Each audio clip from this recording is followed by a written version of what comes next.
اللہ میں نے اس نظام کے ساتھ ریکنسائل نہیں کیا۔ اللہ میں نے اپنی توانائیوں اور اپنی محنتوں سے نہ اپنے لیے کوئی جاگیر بنائی نہ اپنے لیے جائیداد بنائی۔ اللہ میں کوئی دولت چھوڑ کر نہیں مرا۔ اللہ میں نے اپنے بچوں کو بھی اسی کام کے لیے لگا دیا۔ میں نے ان کی دنیا سے بڑھ کر ان کی عاقبت کی فکر کی ہے۔ نہیں کر سکا، آگے کچھ نہیں ہو سکا تو میں بے بس ہوں۔ میں ایک ایسے ماحول میں رہ رہا ہوں جس میں اللہ کا دین غالب نہیں ہے۔ میں نماز پڑھ رہا ہوں، روزہ رکھ رہا ہوں، میں شراب نہیں پیتا، میں سور نہیں کھاتا۔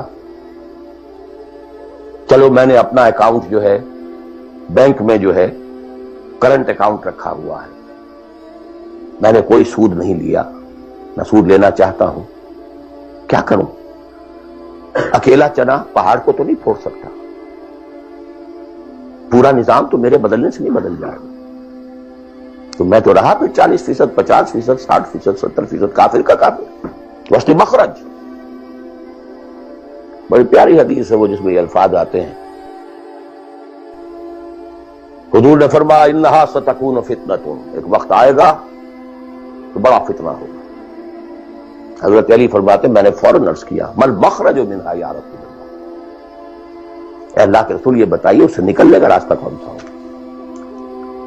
یہ نہیں پوچھا کیا فتنہ ہوگا، کیوں ہوگا، کب ہوگا، کیسے ہوگا، کدھر سے آئے گا، کچھ نہیں، نکلنے کا راستہ بتائیے۔ بلکہ ایک اور روایت اس حدیث کی اس سے بھی زیادہ پیاری ہے کہ اصل میں حضرت جبرائیل نے کہا حضور سے یا محمد امتک بعدک،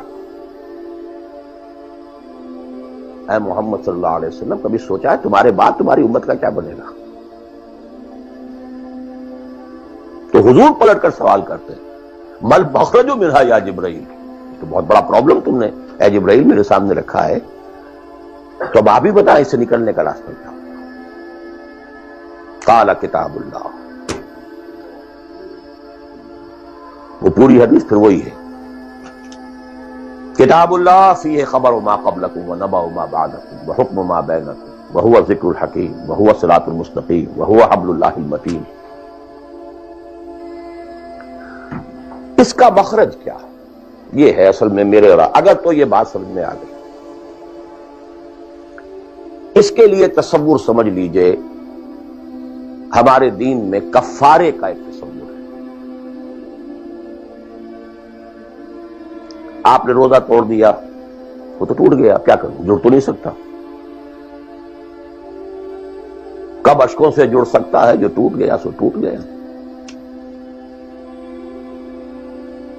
موتی ہو کہ شیشہ جام کے بل، جو ٹوٹ گیا سو ٹوٹ گیا۔ تم ناحق ٹکڑے چن چن کر دامن میں چھپائے بیٹھے ہو، شیشوں کا مسیحا کوئی نہیں، کیا آس لگائے بیٹھے؟ وہ تو ٹوٹ گیا، لیکن اس کا کفارہ دے دیا۔ کفارہ ہے، قسم کھائی تھی، یہ نہیں ہے کہ اب توڑ نہیں سکتے، غلط کھا بیٹھے، توڑو، کفارہ۔ آج میں اس لفظ کفارہ کے حوالے سے آپ کے سامنے وہ بات رکھ رہا ہوں۔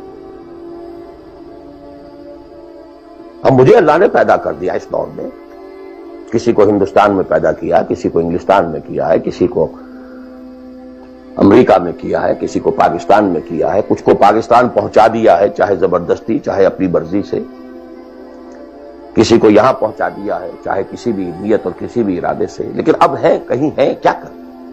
کوئی کفارہ ہونا چاہیے، کوئی مخرج ہونا، بس یہی کفارہ ہے۔ پھر نوٹ کر لیجئے اس ماحول سے سوائے سبسسٹنس لیول کے اور کچھ حاصل مت کرو، اور اس سبسسٹنس لیول پر بھی جو کچھ تم نے کھایا پیا ہے اور سانس لیا ہے، جو انرجی کریٹ ہوئی ہے، اس کا میکسیمم اس جہاد میں صرف کر دو کہ اس نظام کو بدلو۔ تمہاری یہ جد و جہد، تمہاری یہ کوشش کفارہ بن جائے گی اس کا۔ معذرتاً الی ربکم، معذرت پیش کر سکو گے اللہ سے۔ اے اللہ میں نے اس نظام کے ساتھ ریکنسائل نہیں کیا۔ اے اللہ میں نے اپنی توانائیوں اور اپنی محنتوں سے نہ اپنے لیے کوئی جاگیر بنائی نہ اپنے لیے جائیداد بنائی۔ اے اللہ میں کوئی دولت چھوڑ کر نہیں مرا۔ اے اللہ میں نے اپنے بچوں کو بھی اسی کام کے لیے لگا دیا۔ میں نے ان کی دنیا سے بڑھ کر ان کی عاقبت کی فکر کی ہے۔ نہیں کر سکا، آگے کچھ نہیں ہو سکا تو میں بے بس ہوں۔ حضرت نوح بھی تو بے بس تھے، کیا کر گئے؟ لیکن اگر کسی بھی درجے میں ریکنسیلیشن ہے، کمپیٹیبلٹی ہے، اس کو آپ نے ایکسپٹ کر لیا ہے، اس میں پھلنے پھولنے اور پھیلنے کا بندوبست کر رہے ہیں، you are doomed. Everything will be multiplied by a big zero and will become a zero. یہ ہے جو میں سمجھا.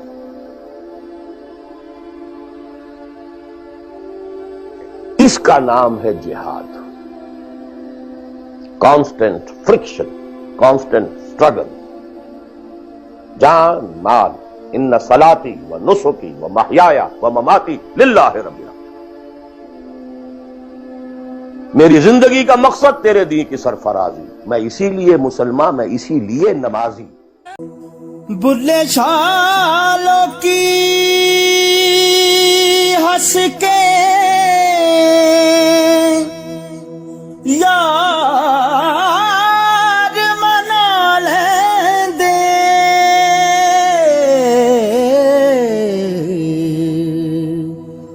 تے ساڈا رونا بھی نہ منظور ہویا، منظور